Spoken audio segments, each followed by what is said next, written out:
Après le coronavirus, une épidémie de rougeole?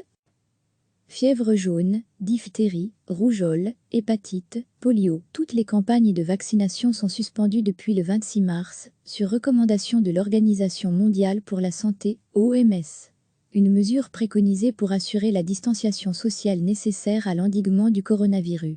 Koen van Ormelingen, expert retraité en santé publique à l'UNICEF, nous explique que les campagnes de vaccination en Afrique, en Asie et en Amérique latine dépendent des services de santé. Actuellement, leur logistique se concentre, essentiellement, sur la lutte contre le coronavirus. Les vaccins habituels tels que rougeole, diphtérie, hépatite, sont effectivement suspendus, à la fois en raison de problèmes d'approvisionnement, mais aussi en raison de la surcharge des services de santé. C'est donc la suspension des services de routine sur ces 3 continents, mais en Europe, les vaccinations de routine se faisant chez les généralistes, il y en a forcément beaucoup moins, nous explique cet expert. Par contre, à l'ONU, l'Office de la naissance et de l'enfance, le service de vaccination n'a pas mis la clé sous le paillasson.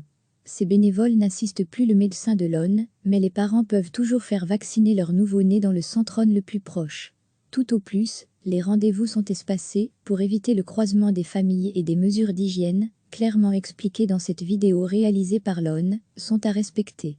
Si les pays d'Europe sont mieux organisés pour assurer certains services de routine, l'absence de vaccination, dans certaines zones du monde risque, néanmoins, de faire ressurgir des maladies pratiquement endiguées jusqu'à présent. Certains experts craignent, notamment, une résurgence de la polio en Afrique. Des enfants paralysés vont réapparaître dans certains pays tels que l'Afghanistan et le Pakistan, où subsistent encore des souches du virus de la polio. L'Alliance du vaccin, Gavi, un partenariat public-privé rassemblant notamment l'Organisation mondiale de la santé, OMS, la Banque mondiale, et des représentants de l'industrie pharmaceutique craint surtout une épidémie de rougeole. 13,5 millions d'enfants ont déjà manqué la vaccination contre la rougeole depuis le début de l'épidémie de coronavirus. En Afrique, Koen van Ormelingen concède que ça peut devenir un problème. Le groupe de non-immunisés augmente. La cohorte de non-vaccinés s'accumule. Pour la rougeole, c'est un vrai problème, car l'immunité de groupe ne fonctionne plus en dessous du seuil de 90% de personnes correctement vaccinées. En République démocratique du Congo, RDC, l'épidémie de rougeole est pourtant cette année particulièrement virulente. Depuis début 2019, la maladie a infecté 341 000 personnes et causé 6 400 décès, 3 fois plus qu'Ebola durant la même période. Et la rougeole est beaucoup plus contagieuse encore que le coronavirus. Elle resurgit en Europe depuis 2 ans. L'hiver dernier, elle a fait 10 morts en Europe et 397 cas de cette maladie étaient recensés en Belgique. Le monde va-t-il se retrouver coincé entre coronavirus et rougeole à la fin de ce confinement? Pas si vite, nous répond Koen van Ormelingen. Il faudra mettre en place des stratégies de rattrapage, c'est-à-dire mener des campagnes de masse, pour que ceux qui ont manqué leur tour de vaccination puissent se rattraper. C'est une opportunité, car la crise du coronavirus a fait prendre conscience à une majorité de personnes que les vaccins sont nécessaires. Nous espérons, à l'avenir, voir diminuer la résistance de certaines familles à la vaccination. Recevez chaque matin l'essentiel de l'actualité. Fièvre jaune, diphtérie, rougeole, hépatite, polio. Toutes les campagnes de vaccination sont suspendues depuis le 26 mars, sur recommandation de l'Organisation mondiale pour la santé, OMS.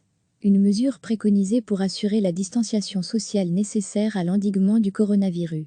Koen van Ormelingen, expert retraité en santé publique à l'UNICEF, nous explique que les campagnes de vaccination en Afrique, en Asie et en Amérique latine dépendent des services de santé. Actuellement, leur logistique se concentre, essentiellement, sur la lutte contre le coronavirus. Les vaccins habituels tels que rougeole, diphtérie, hépatite, sont effectivement suspendus, à la fois en raison de problèmes d'approvisionnement, mais aussi en raison de la surcharge des services de santé. C'est donc la suspension des services de routine sur ces 3 continents, mais en Europe, les vaccinations de routine se faisant chez les généralistes, il y en a forcément beaucoup moins, nous explique cet expert. Par contre, à l'ONU, l'Office de la naissance et de l'enfance, le service de vaccination n'a pas mis la clé sous le paillasson. Ces bénévoles n'assistent plus le médecin de l'ONU, mais les parents peuvent toujours faire vacciner leur nouveau-né dans le centre ONU le plus proche. Tout au plus, les rendez-vous sont espacés pour éviter le croisement des familles et des mesures d'hygiène, clairement expliquées dans cette vidéo réalisée par l'ONU, sont à respecter. Si les pays d'Europe sont mieux organisés pour assurer certains services de routine, L'absence de vaccination, dans certaines zones du monde risque, néanmoins, de faire ressurgir des maladies pratiquement endiguées jusqu'à présent. Certains experts craignent, notamment, une résurgence de la polio en Afrique. Des enfants paralysés vont réapparaître dans certains pays tels que l'Afghanistan et le Pakistan, où subsistent encore des souches du virus de la polio. L'Alliance du vaccin, Gavi, un partenariat public-privé rassemblant notamment l'Organisation mondiale de la santé, OMS, la Banque mondiale, et des représentants de l'industrie pharmaceutique craint surtout une épidémie de rougeole.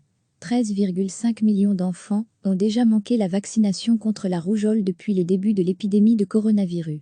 En Afrique, Ken Van Ormlingen concède que ça peut devenir un problème. Le groupe de non-immunisés augmente.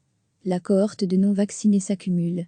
Pour la rougeole, c'est un vrai problème, car l'immunité de groupe ne fonctionne plus en dessous du seuil de 90% de personnes correctement vaccinées. En République démocratique du Congo, RDC, l'épidémie de rougeole est pourtant cette année particulièrement virulente. Depuis début 2019, la maladie a infecté 341 000 personnes et causé 6 400 décès, 3 fois plus qu'Ebola durant la même période. Et la rougeole est beaucoup plus contagieuse encore que le coronavirus. Elle resurgit en Europe depuis 2 ans. L'hiver dernier, elle a fait 10 morts en Europe et 397 cas de cette maladie étaient recensés en Belgique. Le monde va-t-il se retrouver coincé entre coronavirus et rougeole à la fin de ce confinement? Pas si vite, nous répond Ken Van Ormlingen. Il faudra mettre en place des stratégies de rattrapage, c'est-à-dire mener des campagnes de masse, pour que ceux qui ont manqué leur tour de vaccination puissent se rattraper. C'est une opportunité, car la crise du coronavirus a fait prendre conscience à une majorité de personnes que les vaccins sont nécessaires. Nous espérons, à l'avenir, voir diminuer la résistance de certaines familles à la vaccination. Cliquez sur s'abonner pour recevoir les dernières nouvelles.